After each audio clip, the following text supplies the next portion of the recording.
इस कहानी को सुनो, ये कहानी आपके जीवन को बदल देगी। गांव से दो दोस्त शहर आए। दोनों ने वहां खूब मेहनत की और एक होटल खोला। कुछ ही सालों में होटल खूब चलने लगा। दोनों ही दोस्त कमाई का आधा आधा हिस्सा बांट लेते।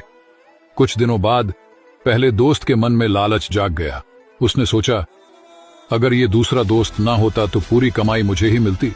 तो पहले दोस्त ने लालच में आकर दूसरे दोस्त को जहर दे दिया, जिससे उसकी मौत हो गई और पहला दोस्त खुशी से रहने लगा।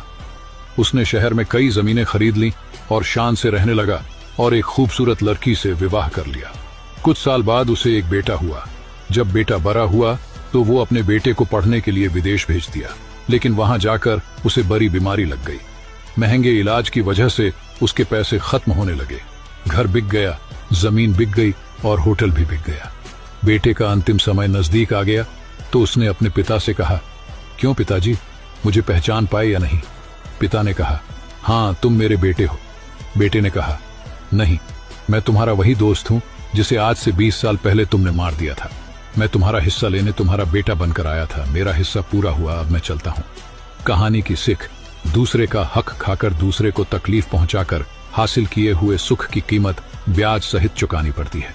यदि आप माइक्रो मिलियनेयर 46 को फॉलो नहीं कर रहे हैं तो आप हमें दोबारा नहीं देख पाएंगे। यदि आप हैं तो बधाई हो।